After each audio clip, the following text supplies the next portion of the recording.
Only you can tell what no man can tell. Only you can... Bonjour bien-aimés dans le Seigneur, nous sommes dans l'école du ministère encore ce soir. C'est votre humble serviteur, le pasteur Victor Makonda. Aujourd'hui, nous allons commencer la doctrine de Dieu. Prêtez-moi votre attention car nous n'avons que 1 heure. Voilà pourquoi j'aimerais que vous puissiez me prêter votre attention car nous allons parler des choses intéressantes. Je ne pense pas que je vais terminer la doctrine de Dieu ce soir.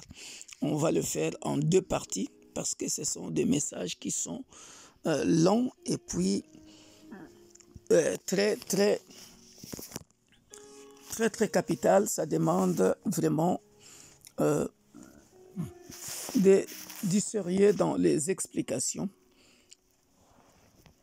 Alors, pourquoi je rappelle toujours notre objectif dans cette école des ministères de l'Église universelle de Dieu, l'Église pour tous, c'est pour bien équiper les serviteurs de Dieu afin qu'ils ne commettent pas de bavures ou des désastres dans leur ministère. Mais avant toutes choses, bien-aimés, nous allons prier par la grâce de Dieu. Tendre Père, nous te rendons grâce, nous te bénissons. Merci de nous accorder encore le souffle de vie et accorde-nous en ce moment la bonne compréhension de ta parole pour équiper les disciples. Comme tu l'as fait toi-même, tu les as enseignés avant de les envoyer deux à deux faire le service. Voilà pourquoi nous venons au travers cet enseignement sur la doctrine de Dieu te demander de nous donner la bonne compréhension dans le nom puissant de Jésus. Cher ami Saint-Esprit, viens et enseignons ensemble et que la gloire revienne à toi. Dans le puissant nom glorieux de notre Sauveur et Seigneur Jésus-Christ, nous disons Amen. La doctrine de Dieu. Si vous avez des questions, vous pouvez les poser sur le groupe. Alléluia. La doctrine de Dieu. J'ai déjà expliqué le mot doctrine, donc nous le savons tous. Alors nous commençons petit à petit à avancer. Alors aujourd'hui nous allons parler de la doctrine de Dieu. Que nous disent les Écritures concernant la doctrine de Dieu? En principe, bien-aimés dans le Seigneur, les Écritures ne cherchent pas à prouver l'existence de Dieu. Mais les Écritures affirment son existence en déclarant ceci. Au commencement, nous connaissons cette phrase dans Genèse chapitre 1, verset 1. Au commencement, Dieu créa les cieux et la terre. Vous voyez? Donc, les Écritures ne cherchent pas à prouver l'existence de Dieu, mais à affirmer. Voilà pourquoi, lorsque vous lisez le livre de Genèse, Genèse d'ailleurs qui signifie commencement, début, la Bible dit au commencement, Dieu créa. Donc le fait qu'il a créé, il a existé avant la création et il a commencé à créer. Voilà pourquoi on parlera des arguments par rapport à tout ça. Il y aura plusieurs arguments pour débattre en fait l'existence de Dieu. Vous aurez plusieurs arguments. Alors toi, maintenant serviteur de Dieu, il faut comprendre tous ces arguments-là. Quand tu es devant les gens, ils vont argumenter. Vous savez que dans ce monde, nous avons des païens, nous avons des athées, nous avons des synoptiques, nous avons des stoïciens, nous avons des philosophes. Il y a beaucoup de courants philosophiques, bien-aimés dans le Seigneur, qui croient en Dieu et qui ne croient pas en Dieu. Alors, toi maintenant, tu es pasteur, tu es serviteur de Dieu. Comment tu vas commencer à expliquer aux gens l'existence de Dieu? Voilà pourquoi nous donnons tous ces cours. Il ne faut pas toujours venir devant les gens. Le Saint-Esprit m'a dit, et tu ne connais rien de tout ce qui peut sembler théorique, mais tu n'as pas de bagage biblique qui te permet de prouver l'existence de Dieu. Voilà. Donc déjà, il faut savoir que les Écritures, c'est-à-dire la Bible ou les Saintes Écritures, tu es déjà calé là-dessus. Tu sais comment expliquer que les Écritures ont été inspirées par le Saint-Esprit. Si et seulement si, Genèse chapitre 1, verset 1, au commencement, Dieu créa les cieux et la terre. Tu peux déjà commencer à argumenter là-dessus pour dire déjà que Dieu a existé avant toutes choses, avant la création. Alors, nous avons le point A, vous pouvez l'écrire, les arguments des universalistes. Alors, universellement, les cultures, toutes les cultures du monde entier croient dans l'existence de Dieu, mais toutefois d'une manière rudimentaire. Toute société a un Dieu qu'elle adore. Pourquoi je dis ça? Toute société a un Dieu qu'elle adore. Moi, je viens de la RDC parce que je sais que cet audio sera écouté par plusieurs personnes qui en profiteront aussi. Alors, chez nous, il y a le Dieu Nzambian Pungu. C'est la société congolaise qui l'appelle comme ça. Et d'ailleurs, même au travers même les ethnies, vous allez voir, les noms vont commencer à changer pour appeler ou manifester l'existence de Dieu. Il y en a qui vont l'appeler Nzakomba. Et vous partez au Nigeria, il y en a qui vont appeler Dieu Salobois. Vous partez chez les hindous, ils ont un nom qu'ils appellent Dieu. Vous partez chez les Arabes, ils l'appellent Allah. Et vous venez dans la culture chrétienne, on va dire les noms imprononçables de Dieu, le YHWH, Yahvé, Yahweh, Yahvé. Voilà, donc chaque société a un Dieu qu'elle adore. Il y en a qui vont adorer le soleil, il y en a qui vont adorer la lune, il y en a qui vont adorer le fer, le bois, et ainsi de suite. Donc, quelque part, universellement, les cultures croient à l'existence de Dieu et lui attribuent un nom.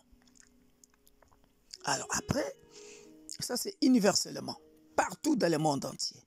Après, nous avons ce que nous pouvons appeler un argument de cause. Un argument de cause. En physique, on a ce qu'on appelle la cause à effet. Il s'avère que l'homme va se poser la question, mais d'où vient l'univers? D'où vient l'univers? Donc, l'homme veut savoir la raison qui argumente que l'existence de l'univers doit avoir une cause. Voilà.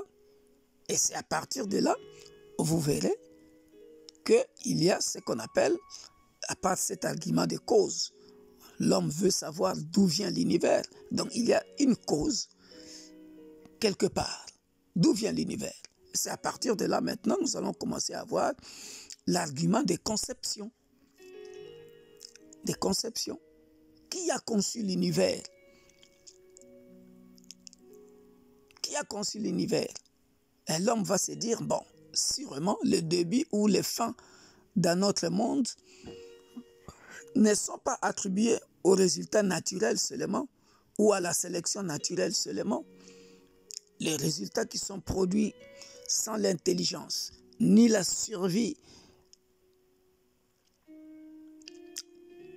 de l'homme, il y a quand même des questions à se poser là-dessus.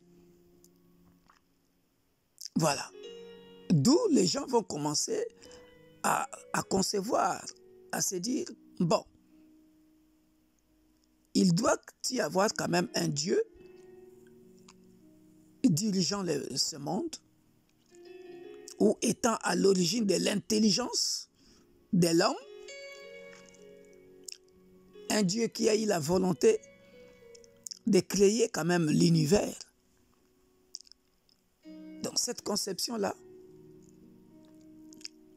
où l'homme va quand même commencer à se poser des questions, le monde doit avoir un créateur dont les noms est Dieu. Vous voyez? Alors là, suivez-moi très bien, c'est un peu philosophique, mais en même temps, j'essaie de nous faire comprendre. C'est à partir de là, quand l'homme va commencer à se poser toutes ces questions-là, c'est à partir de là que chaque société va commencer à attribuer, selon sa conception, à attribuer la création de l'univers à un Dieu, Allah, Jésus-Christ, Bouddha, je ne sais pas moi, et ainsi de suite. Parce qu'il va se dire, nous n'existerons pas à partir d'une cellule qui a évolué à milliards de cellules. Et non. Il va quand même dire, non. Le monde a un créateur et dont le nom est Dieu. Maintenant, ce nom-là, Dieu, comme je disais dans l'argument universel des sociétés, chacun va commencer à attribuer à ce Dieu-là un nom. Les autres vont l'appeler Nzambiampungu, les autres vont l'appeler Nzakomba, les autres vont l'appeler Salobois, et ainsi de suite. Voilà. Et après, nous avons l'argument d'être. L'homme a l'idée d'être parfait. D'où est venue cette idée? Vous voyez, là, on commence à réfléchir. Donc, l'idée elle-même argumente pour l'existence d'un être parfait. Parce que l'homme va se regarder lui-même, non? Il y a quand même une différence, même si les historiens ont dit que nous venons,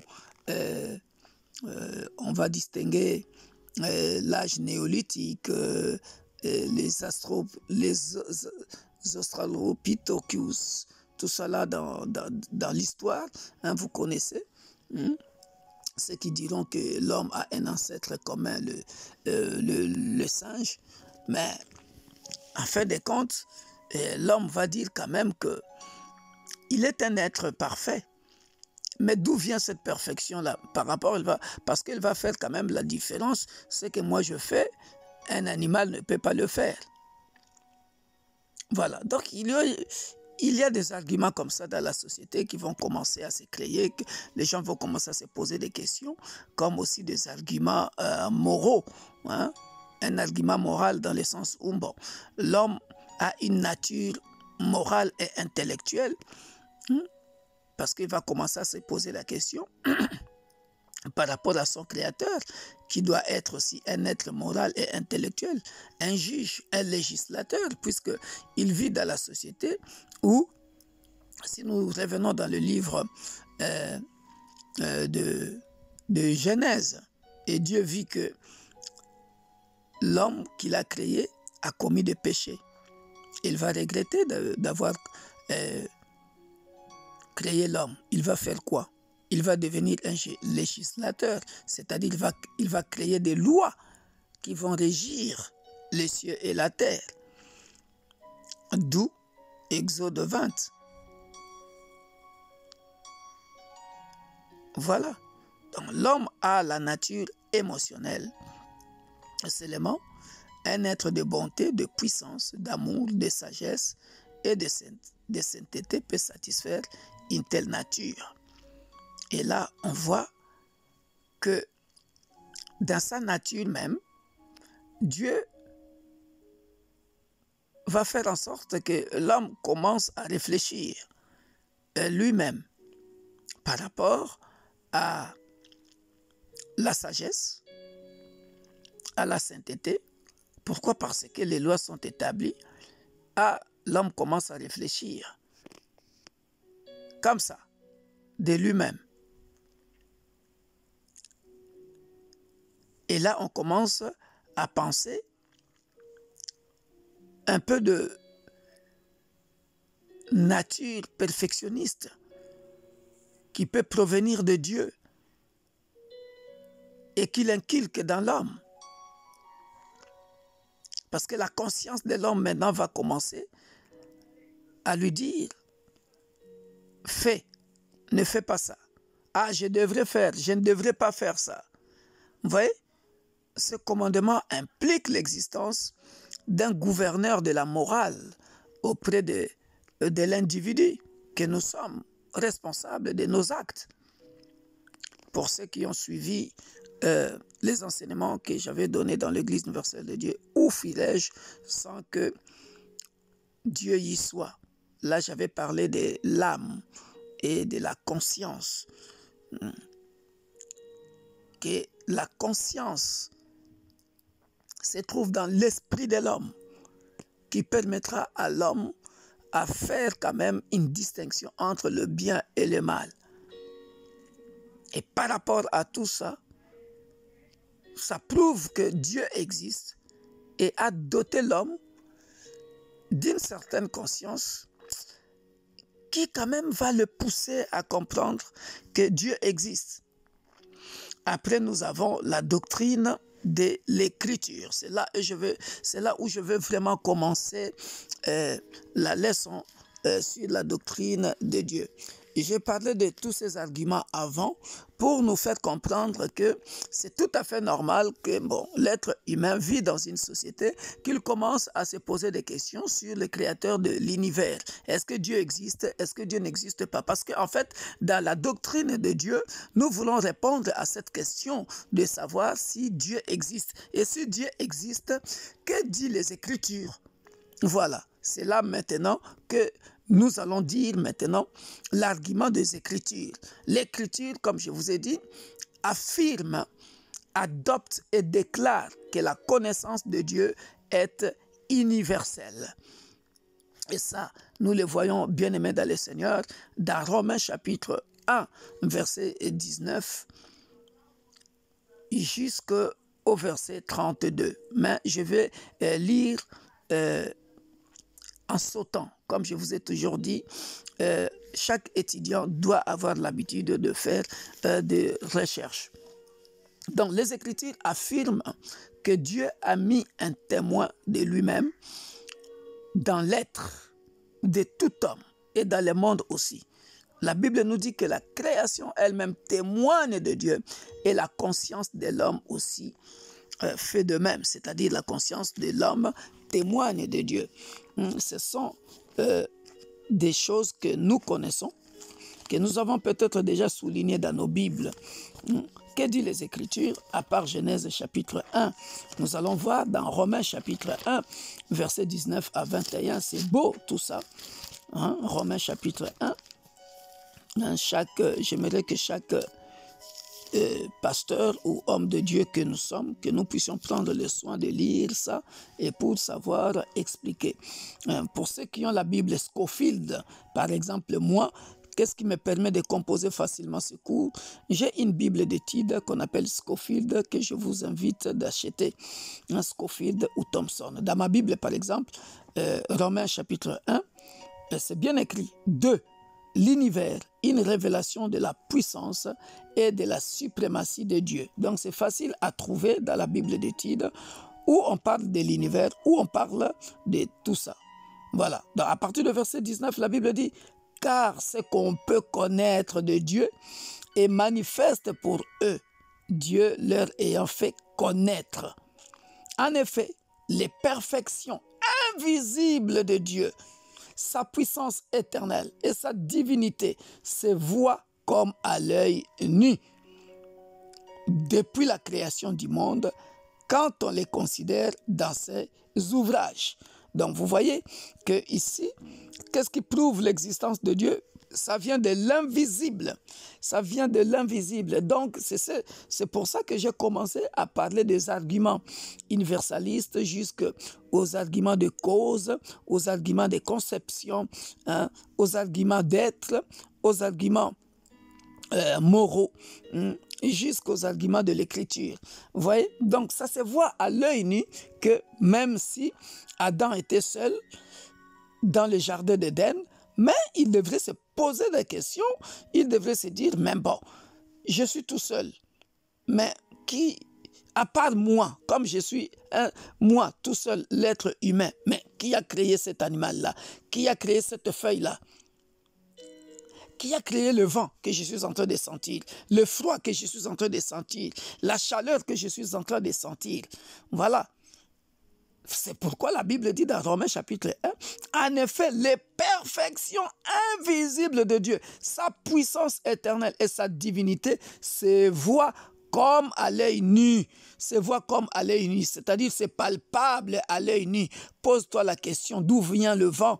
Tu n'as pas créé le vent, mon gars. Pose-toi la question, d'où vient le froid? Tu n'as pas créé le froid, mon gars. Tu t'es inspiré du froid pour commencer à créer le frigo, pour congeler les choses. Vous voyez? Donc, depuis la création du monde, quand on les considère dans ses ouvrages, c'est tout ce que je suis en train de citer là. Ses ouvrages, en d'autres termes, ses œuvres, les choses qu'il a créées, le bois, le bateau. D'où est venue l'intelligence là, que l'homme puisse créer ça? Voilà. Après, Scofield dit, partie 3, les progrès de l'incrédulité dans le monde. Ils sont donc inexcusables. Qui sont inexcusables? Ce sont les incroyants, ceux qui ne croient pas. Ils sont donc inexcusables, car ayant connu Dieu, ils ne l'ont point glorifié comme Dieu et ne lui ont point rendu grâce. Mais ils se sont égarés dans leurs pensées. Alléluia. Et leur cœur sans intelligence a été plongé dans les ténèbres. Se vantant d'être sages, ils sont devenus fous. Et ils ont changé la gloire du Dieu incorruptible en image représentant l'homme corruptible, des oiseaux, des quadrupèdes et des reptiles. Ça, c'est beau, ça. Pourquoi? Parce qu'à un moment donné, bien-aimés dans le Seigneur, comme je vous ai dit, c'est très important à savoir. Ceux qui ont cru, ils ont cru que Dieu a fait sortir toutes ces choses-là de l'invisible et c'est palpable à l'œil nu. Mais cependant, il y a un groupe de gens qui, eux, n'ont pas connu Dieu. Ils ne veulent pas glorifier Dieu. Ils ne veulent pas croire que c'est lui le créateur de toutes ces choses. Ils se vantent d'être sages à leurs propres yeux. Qu'est-ce qu'ils vont faire?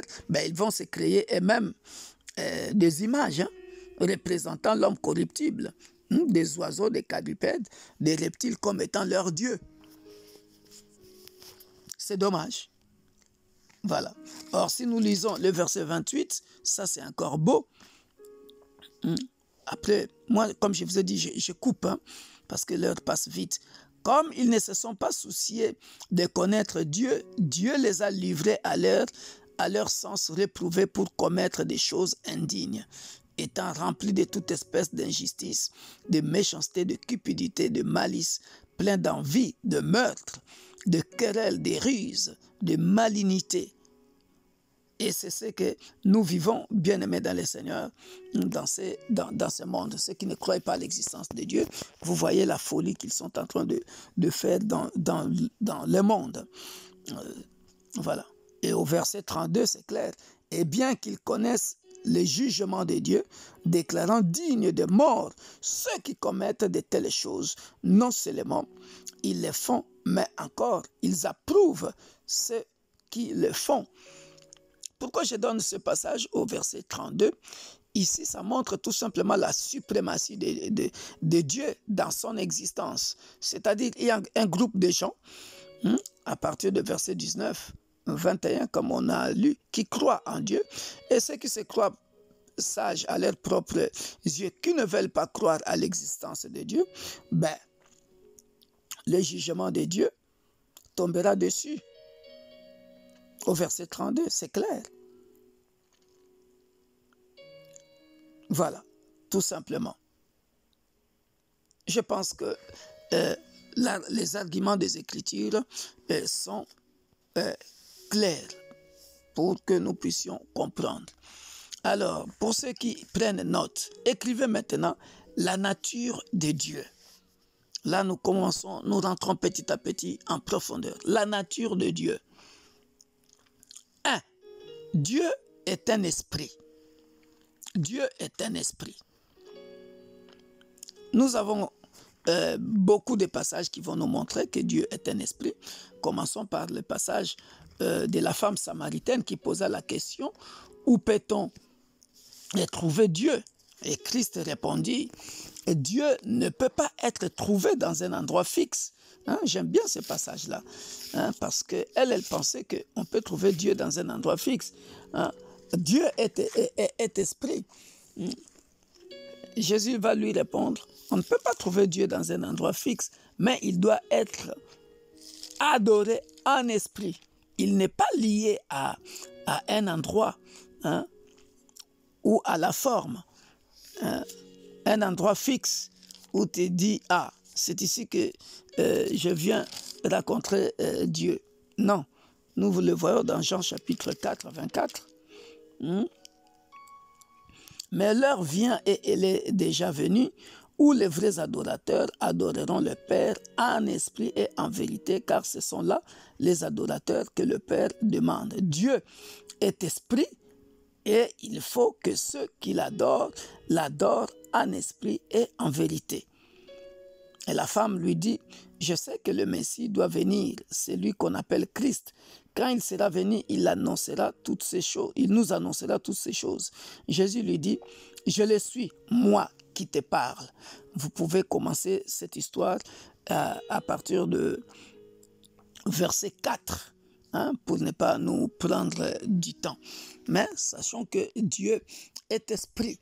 Alors, quelque chose de très compliqué que j'aimerais souligner ici, bien-aimé dans le Seigneur, dire que Dieu est esprit, c'est bien, c'est dire que Dieu est invisible, sauf, il faut le savoir, s'il veut, ça, il y a beaucoup des hommes de Dieu qui l'interprètent mal, mais il faut le savoir que, sauf si Dieu, il veut, il peut prendre une forme et se révéler lui-même à l'homme. Dieu peut prendre une forme et se révéler lui-même à l'homme comme il veut.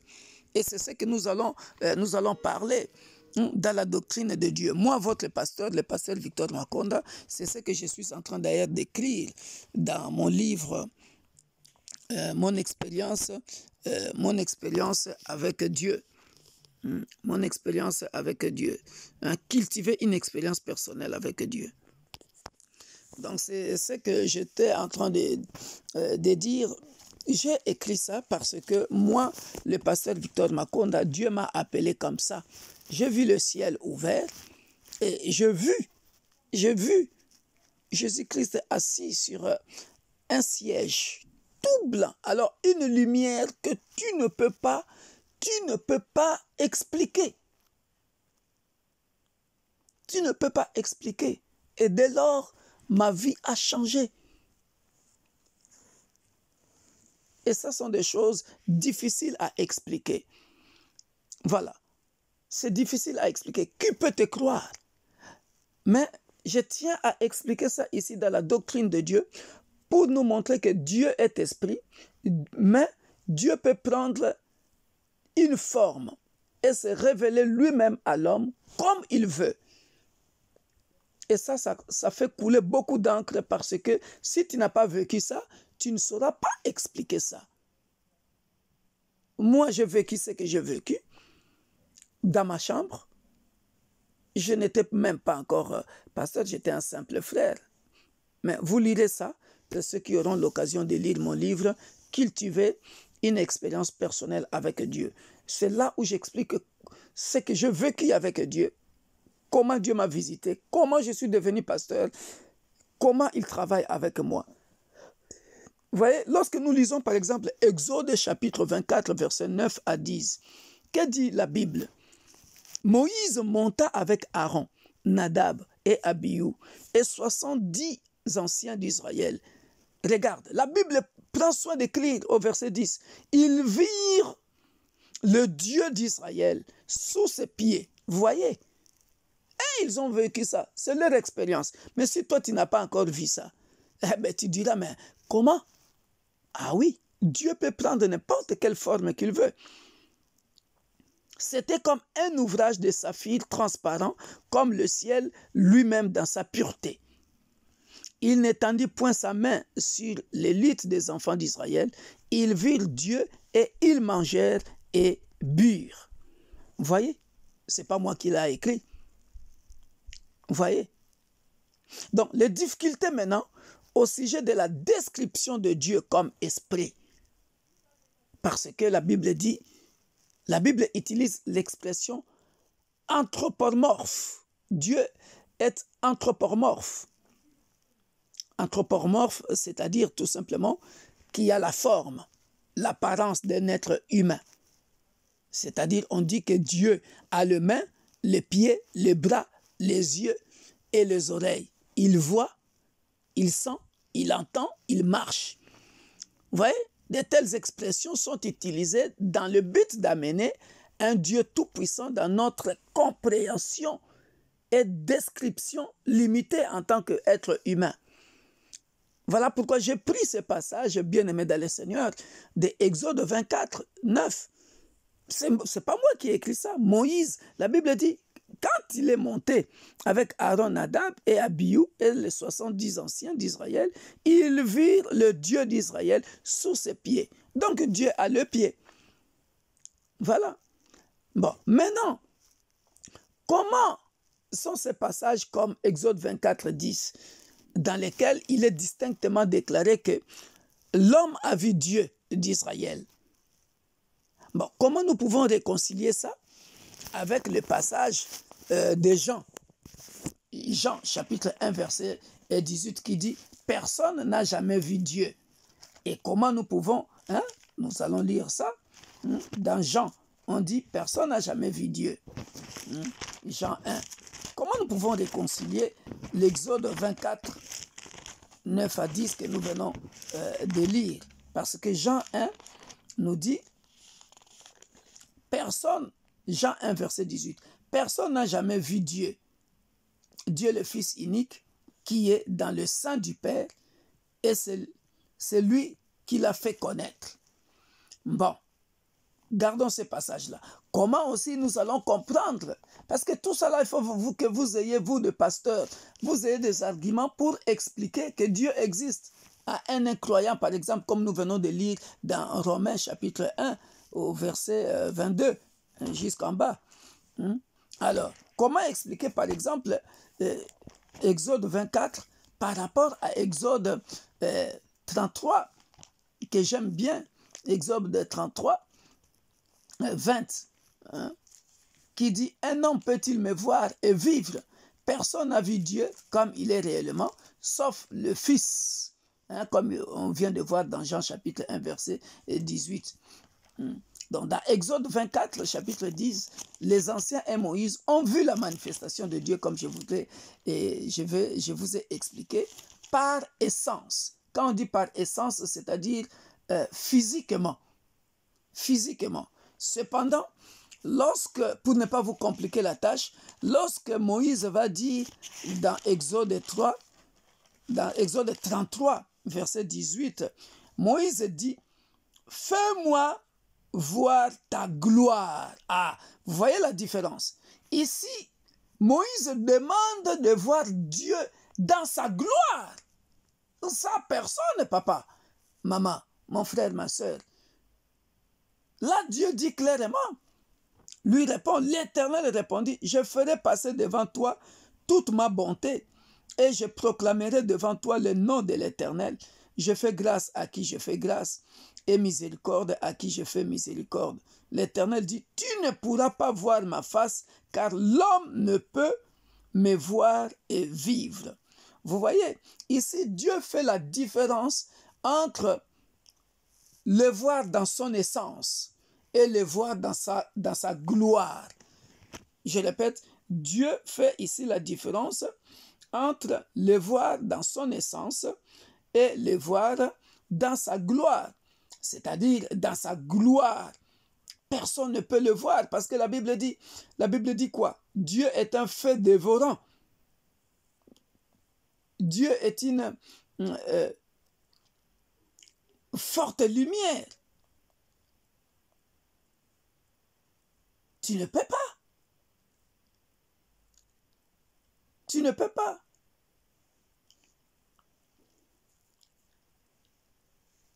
Tu ne peux pas.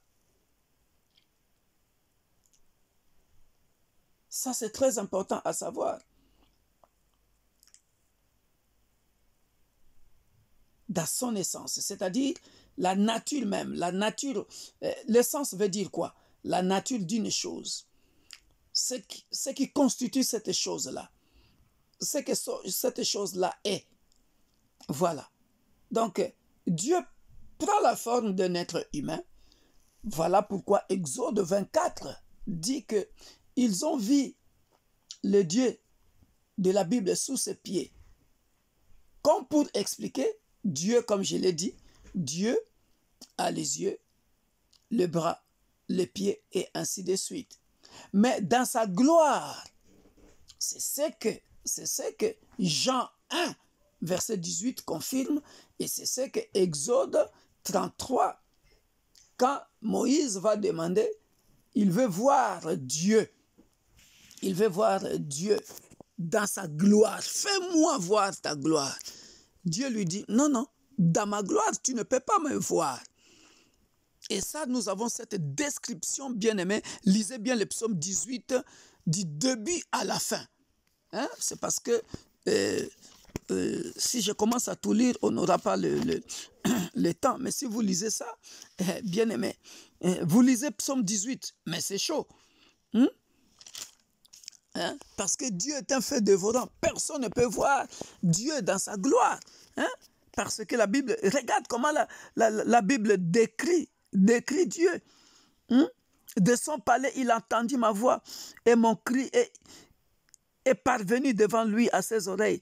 Regarde, la terre fut ébranlée et trembla, les fondements des montagnes frémirent, ils furent ébranlés parce qu'il était irrité, il se levait de la fumée dans ses narines, un feu dévorant sortait de sa bouche.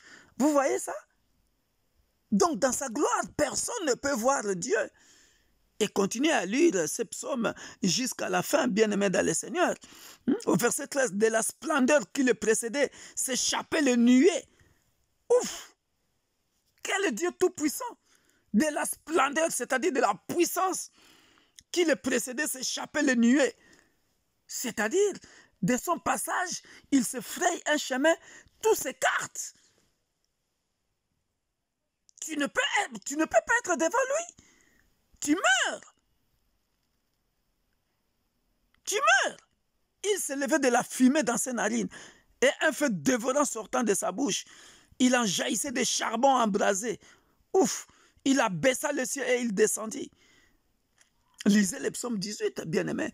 Donc, c'est pour nous expliquer que Dieu peut prendre la forme qu'il veut pour se présenter devant un homme. Moi, je le vis assis sur une chaise doré, blanc, m'imposa la main. Moi, j'ai entendu sa voix plusieurs. Victor, tu es pasteur, crains l'Éternel. Et dès lors, le don de voir dans le surnaturel. Je peux être comme ça, les yeux ouverts, mais je vois ce qui se passe dans le surnaturel. Dès lors que j'avais vu ça dans ma chambre, depuis ce temps-là, je suis devenu voyant. Les dons de voir dans le surnaturel est arrivé et jusqu'à présent. Voilà pourquoi quand je prêche, il m'a donné les yeux d'aigle. Mais tout ça, ça s'entretient dans l'intimité avec Dieu. Ça, c'est mon expérience. Et là, voilà pourquoi je vous ai donné cette expérience de Moïse et les anciens d'Israël. Voilà pourquoi j'ai pris Exode 24, 10 pour bien expliquer la différence entre le voir sous sa forme physique, dans son essence, et le voir dans sa gloire. Dans sa gloire, papa, toi et moi, maman, mon frère, ma soeur, personne.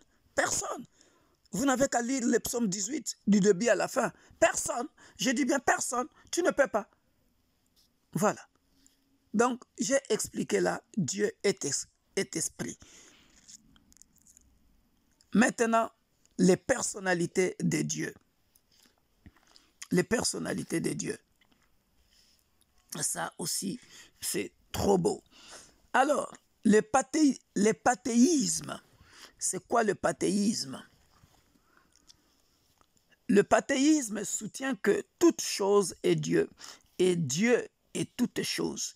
Il est identifié avec la nature et non vu comme indépendant et séparé d'elle.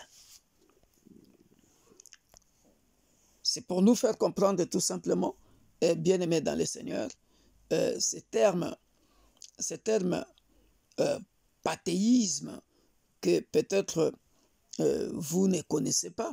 Donc, je viens de l'expliquer.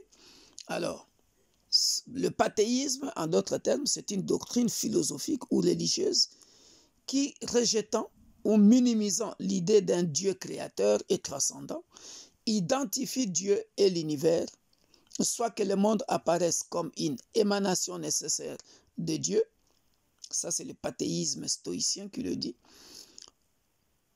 et les philosophes, voilà, qui considèrent que, bon, selon le pathéisme, on peut identifier Dieu à l'univers comme à autre chose. Mais ça crée un contraste entre la vraie religion, qui pourrait être définie comme la communion entre deux personnes, c'est-à-dire Dieu et l'homme qu'il a créé. Ça, c'est la religion, parce que nous le voyons bien, Dieu a créé l'homme et Dieu se manifestera toujours au travers de l'homme.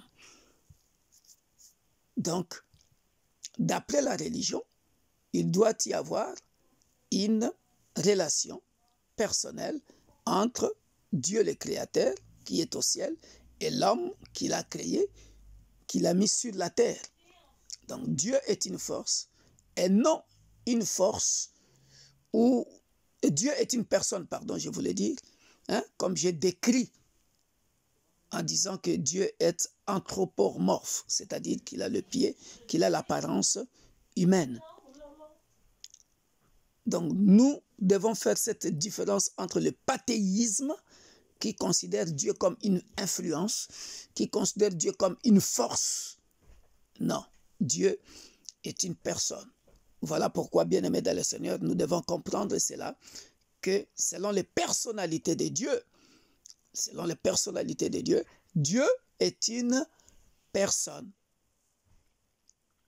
J'ai donné la définition de pathéisme. Le pathéisme, c'est un courant philosophique qui considère Dieu comme une force, comme une influence. Et j'explique bien. Parce que toi, pasteur, tu dois être capable à prouver l'existence de Dieu. Donc, dans la doctrine de Dieu, il faut comprendre que pour nous, les chrétiens, Dieu est une personne. Il vit au ciel et il a créé l'homme. Il a placé l'homme sur la terre.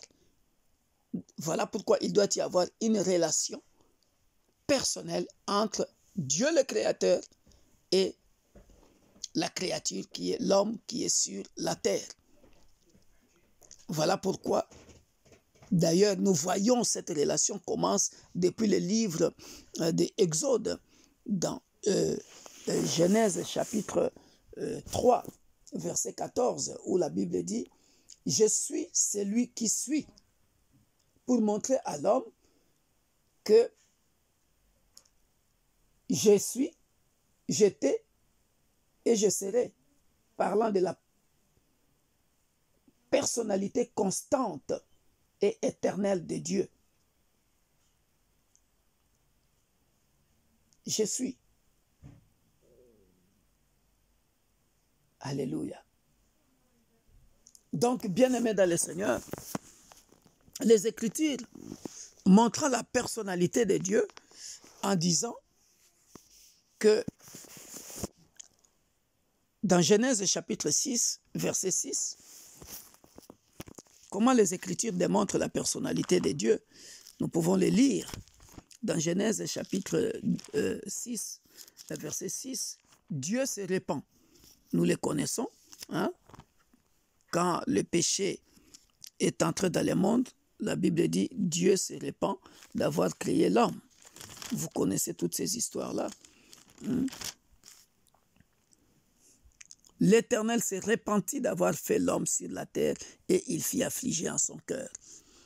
Donc, Dieu se répand, Dieu s'attriste.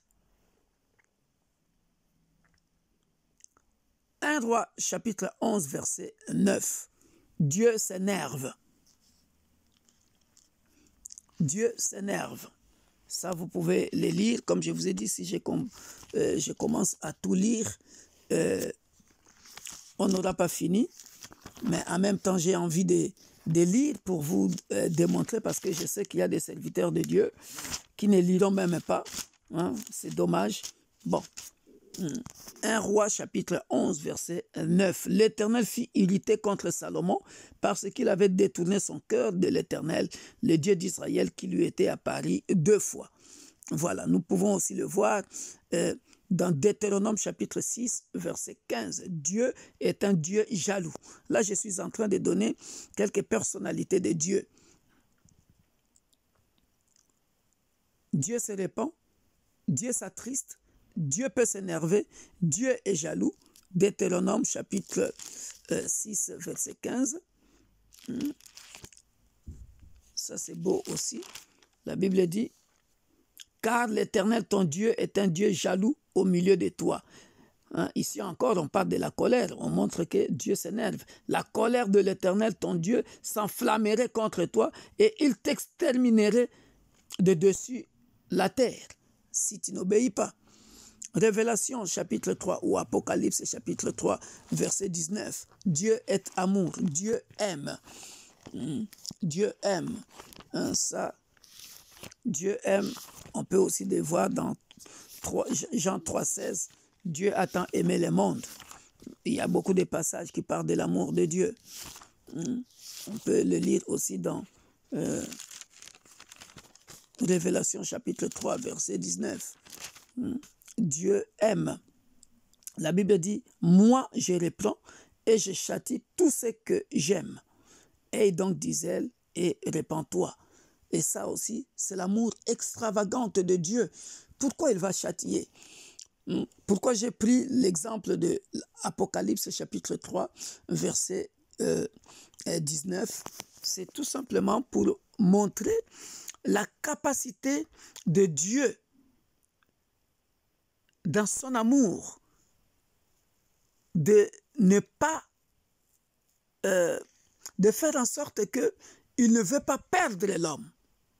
Or, dans Jean 3, 16, Dieu a tant aimé le monde qu'il a donné son Fils unique, afin que quiconque qui croit ne périsse point, mais qu'il ait la vie éternelle.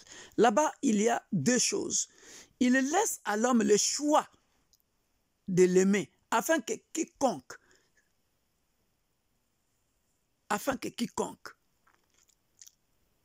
Dieu a tant aimé le monde. On montre son amour Zoé, son amour parfait. Il va donner son Fils unique, mais afin que quiconque qui croit. Donc, il y a de ceux qui vont croire et il y en a de ceux qui ne vont pas croire. En fait, comme dans ce que nous avons lu dans Romains chapitre 1. Il y a de ceux qui ont cru que Dieu est le créateur de l'univers. Il y a de ceux qui n'ont pas cru que Dieu, qui se sont cru sages à leurs propres yeux, qui n'ont pas cru que Dieu est à l'origine de la création. Et eux-là vont commettre des bêtises. Et moralité, au verset 32, on voit comment, dans les jugements, Dieu va les punir. Donc c'est pareil ici. Une fois que tu as cru en Dieu, tu as aimé Dieu, oh là là, que c'est beau. Dieu, pour ne pas te perdre, il préfère te châtier pour t'amener à la repentance et qu'il te récupère. Alléluia. Proverbe chapitre 6, les personnalités de Dieu. Dieu se répand, Dieu s'attriste, Dieu s'énerve, Dieu est jaloux, Dieu aime, Dieu hait. Le verbe haïr. Alors là, nous voyons Proverbe 6, que j'aime bien, verset 16. Vous pouvez aussi les lire. Il y a 7 choses que je hais. J'aime bien ça. J'ai déjà enseigné ça Et là, il est en train de citer les choses qu'il n'aime pas. À partir de verset 16. Il y a 6 choses qu'hait l'Éternel, et même 7 qu'il a en horreur. Les yeux hautains, la langue menteuse, les mains qui répandent le sang innocent, le cœur qui médite de projets iniques, le pied qui se hâte de courir au mal, le faux témoin qui dit des mensonges et celui qui excite des querelles entre frères. Voilà, Dieu hait. Alléluia. Voilà, je parle un peu vite, vous m'excuserez. Maintenant, on va entamer les attributs de Dieu. Les attributs de Dieu tombent dans 2 classes, naturelles et morales. Les attributs de Dieu, pour ceux qui écrivent, soulignez ça. Les attributs de Dieu que vous connaissez vous tous. Les attributs naturels de Dieu et les attributs moraux ou les attributs moraux de Dieu. Les attributs naturels de Dieu, il est omniscient, il est omniprésent, il est omnipotent. Ça sont les attributs naturels de Dieu. On peut aussi ajouter un Dieu immuable, un Dieu immuable. Cependant, les attributs moraux de Dieu, vous pouvez l'écrire ou les écrire. Il est saint, il est droit, il est juste, il est fidèle, il est amour, il est vérité, il est parfait, il est patient, il est miséricordieux, il est bon, il est humble. Et tout ça, vous pouvez chercher des passages, bien-aimés dans le Seigneur.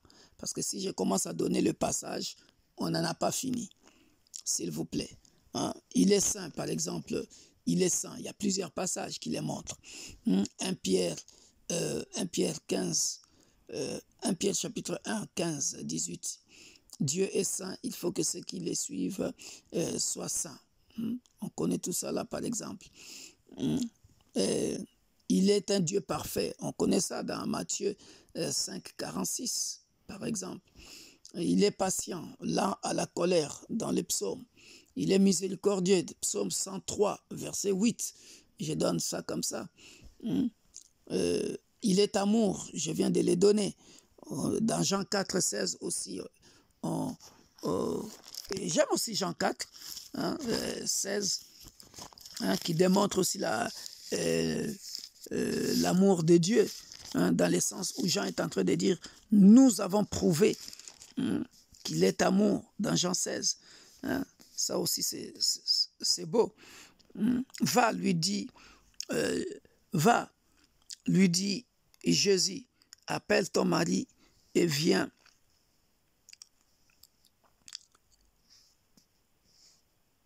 Viens ici. Où est-ce que j'ai lu ça? Voilà, ici, voilà. Ici, on montre l'amour de ce grand Dieu qui fait grâce, qui pardonne à cette femme. Qui pardonne à cette femme. Quel amour! Quel amour! Qui peut avoir cet amour-là, bien-aimé dans le Seigneur? Qui peut avoir cet amour-là pendant que les autres sont venus? Ils ont voulu tuer la femme. Ils ont voulu tuer la femme.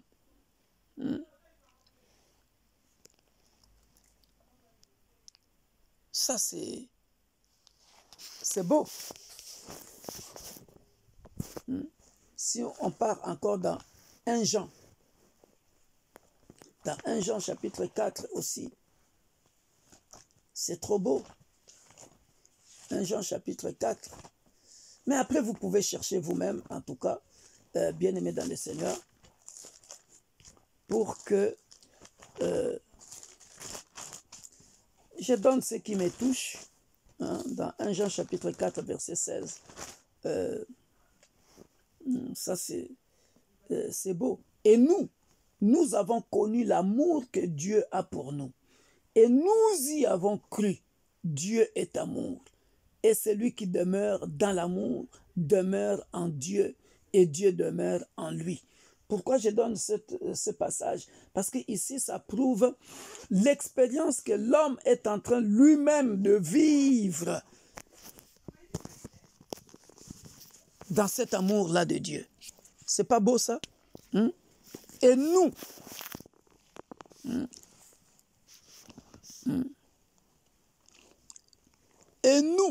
nous avons connu. C'est-à-dire, j'étais dans le péché. Hein, c'est comme le cadre que je viens de donner dans Jean 4.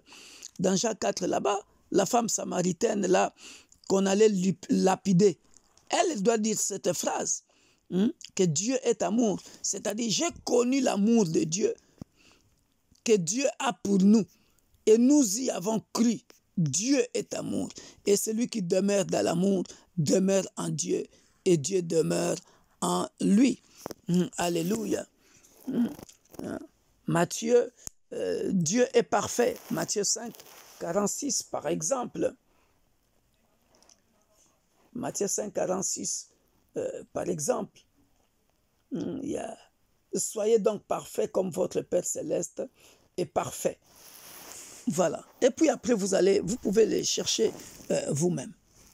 Alléluia. Et puis, rapidement, avant que je termine, et ça, tout le monde le sait, si au moins je peux terminer les attributs naturels de Dieu. Dieu est omniscient, l'omniscience de Dieu. Qu'est-ce que cela veut dire? On peut terminer l'omniscience de Dieu aujourd'hui et l'omnipotence, et puis prochainement, on parlera de l'omniprésence. Quand on dit Dieu est omniscient, cela veut dire quoi? Dieu est un esprit parfait. Et en tant que tel, il a la connaissance parfaite. Il connaît toutes choses et il est absolument parfait dans sa connaissance. Ça, nous le voyons dans Job, chapitre 37. En d'autres termes, en un mot, en une seule phrase. Quand on dit Dieu est omniscient, ça veut dire le Dieu qui sait tout. Mais cette connaissance-là, ce savoir-là est parfait. Voilà le petit détail. Voilà, cette connaissance-là est parfaite. Ce savoir-là est parfait. Ce n'est pas comme le savoir que toi et moi que nous avons. Non. Job le décrit dans Job 37. Et j'aime bien ça dans Job parce que c'est là où, quand tu verras, ah là là, c'est beau, la discussion de Dieu avec Job, où était-il Job quand j'avais créé ceci? Ça, c'est trop beau. Alors, Job le dit dans Job 37, verset 16, pour décrire les merveilles de Dieu. Comprends-tu le balancement de nuées, les merveilles de celui dont la science est parfaite? Lisez tout ça, bien-aimé, dans le Seigneur. Lisez tout Job 37. Vous verrez la perfection de la connaissance de Dieu. Lisez tout ça. Moi, j'ai pris seulement cette phrase-là. Mais lisez comment Élihu est en train de parler de la grandeur de Dieu. Mon cœur est tout tremblant. Il bondit hors de sa place. Écoutez le frémissement de sa voix, le grondement qui sort de sa bouche. Il revient un peu dans ce que j'ai dit dans Psaume 18. Lisez, s'il vous plaît, Job 37. Vous verrez la connaissance de... comment Élihu est en train de discuter de la connaissance parfaite de Dieu. C'est trop beau. L'animal sauvage, au verset 8 par exemple, l'animal sauvage se retire dans une caverne et se couche dans sa tanière. L'ouragan vient du midi et le froid de vent du nord. Par son souffle, Dieu produit la glace. Comment expliquer ça? C'est trop beau. Il réduit l'espace où se répandaient les eaux. Il charge de vapeur le nuage. Il le disperse, intercellant. Leur évolution varie selon ses desseins. Lisez tout jusqu'à la fin. Vous verrez tout ça, bien-aimés dans le Seigneur. Dieu connaît depuis toujours ce qui va arriver. Ésaïe 46, 9, 10, que d'ailleurs je prêchais avec la diaconesse dimanche dernier.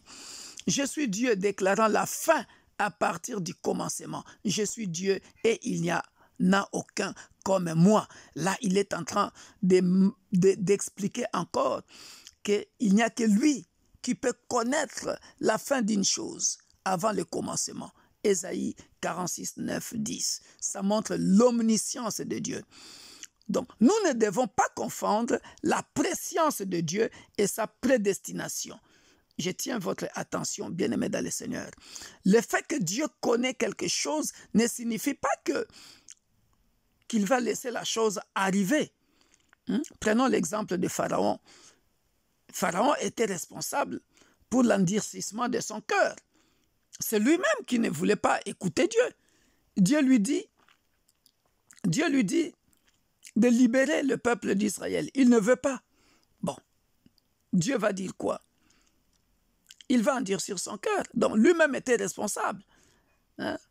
Donc, juste comme toute autre personne, tu sais que Dieu aime ça. Dieu n'aime pas ça. Mais tu veux suivre tes propres voies. Donc, même si ce processus d'endurcissement par rapport à Pharaon était connu et dit d'avance par Dieu. Mais nous voyons dans ce processus que le problème, c'était Pharaon. C'était Pharaon. Voilà. Donc, nous devons ici ne pas confondre la présence de Dieu, la préscience de Dieu. Que veut dire préscience? Tout ça, il faut que j'explique parce que on a des pasteurs qui utilisent des mots mais qui n'expliquent pas. La préscience, c'est la faculté de prévoir les événements à venir. On a préscience. La faculté de prévoir les événements à venir. C'est ce que nous venons de lire dans Ésaïe 46, 9, 10 pour montrer l'omniscience de Dieu. Comme pour dire que moi, Dieu, je suis capable de prédire la fin d'une chose avant son commencement. Voilà pourquoi j'ai dit ne pas confondre la préscience de Dieu, c'est-à-dire l'acte de prédire les événements à venir, et sa prédestination. Ça veut dire quoi la prédestination? La prédestination, c'est-à-dire que Dieu a prédestiné certaines créatures au salut par sa grâce. Et il a prédestiné certaines créatures qui sont vouées à la damnation, par exemple. C'est-à-dire, il y a des gens, comme il dit, il y a des gens qu'il a choisis, qu'il appelle ses élus, et il y a des gens qu'il appelle d'ores et déjà à être des fils de la perdition. Tu n'y peux rien, tu es prédestiné à ça. Donc, il faut faire la différence entre la prédestination et la préscience. Et puis, l'omnipotence de Dieu. L'omnipotence, ça c'est la toute-puissance de Dieu. En un mot, ça, je l'ai expliqué plusieurs fois dans beaucoup de messages. Donc, l'exemple que je peux prendre ici, c'est par exemple l'exemple de la création, comme aussi l'exemple de, on va dire quoi? On peut prendre l'exemple de Genèse chapitre 18, par exemple, au verset 14, où Dieu veut manifester sa puissance pour dire à Sarah, y a-t-il quelque chose qui soit étonnant de la part de l'Éternel? Parce que lui, il était sûr qu'il peut donner l'enfant. Y a-t-il quelque chose qui soit étonnant de la part de l'Éternel? Au temps fixé, je reviendrai vers toi à cette même époque et Sarah aura un fils. Voilà. Il y a beaucoup de passages comme ça, voire même dans Genèse 17, où Abraham a rigolé où il a dit que Ismaël vive, parce qu'il ne croyait pas. Mais Dieu est le Tout-Puissant, il est omnipotent. Par sa toute-puissance, peu importe la durée de ta difficulté, de ta stérilité, lui, il sait qu'il est capable de te donner un enfant. L'omnipotence de Dieu. Voilà, bien-aimés. Prochainement, on verra l'omniprésence de Dieu et la constance de Dieu. Et pour terminer, la doctrine de Dieu. Que Dieu vous bénisse. C'était votre humble serviteur, le pasteur Victor Makonda. Je pense que vous avez compris la doctrine de Dieu. Que Dieu vous bénisse. Bye bye. Oh,